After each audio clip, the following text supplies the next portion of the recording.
Potier pour le groupe socialiste. Merci Madame la Présidente. Monsieur le Premier ministre, la plus grande victoire idéologique de Donald Trump serait que nous ayons l'humanisme honteux. Le 22 janvier, une note de l'autorité française remise à Bruxelles nous scandalise. Elle évoque un report sine die de la directive sur le devoir de vigilance. Elle nie ainsi 10 ans de militance et de combat de la société civile pour les droits humains et la protection de l'environnement. Elle nie les délibérations que nous avons eues dans cette Assemblée à la quasi-unanimité. Elle nie le long parcours législatif au sein du trilogue qui a abouti en avril dernier à l'adoption d'une directive. Quelle brutalité!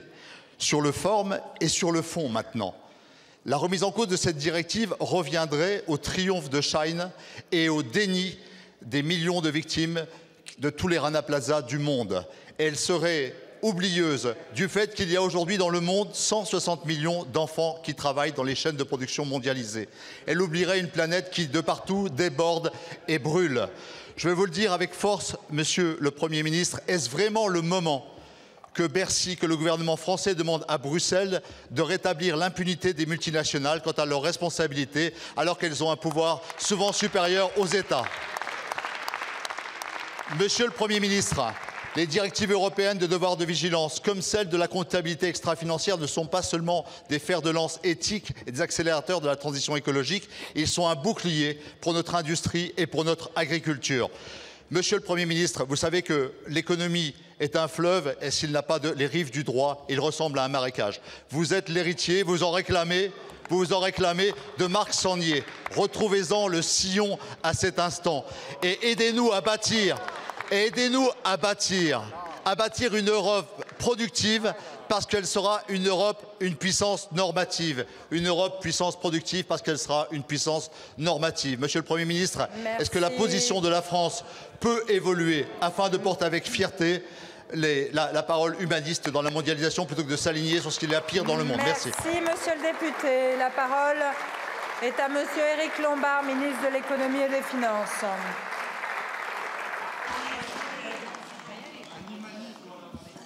Madame la Présidente, Mesdames et Messieurs les députés, Monsieur le député Dominique Potier, merci de votre intervention qui va nous permettre de clarifier les choses, je l'espère, et pardonnez-moi si je ne cite pas Marc Sangnier dans ma réponse.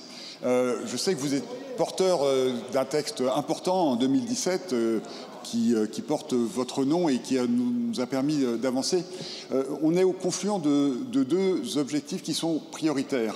Le premier objectif, c'est effectivement la transformation écologique énergétique. Et c'est vrai que ces deux textes, CSRD et CS3D, pour donner leur acronyme dans le vocabulaire européen, permettent des avancées parce que rapporter publiquement ce que l'on fait, c'est s'exposer à la pression de la société et donc d'aller dans le bon sens, croyons-nous.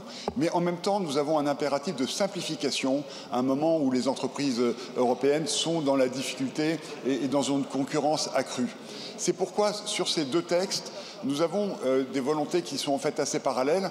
Sur la CS3D qui est déjà sur la CSRD qui est déjà en vigueur et qui s'applique aux grandes entreprises, ce que nous souhaitons, c'est pour les PME et les ETI, nous donner un objectif de simplification pour que cette règle s'applique rapidement, mais de façon plus praticable. Et pour avoir mis en place la CSRD dans une grande institution que j'ai eu l'honneur de diriger jusqu'à récemment, c'est effectivement assez lourd et donc cet allègement, il est nécessaire. Je rappelle aussi que tous les pays européens n'ont pas transposé, donc nous avons un problème de concurrence.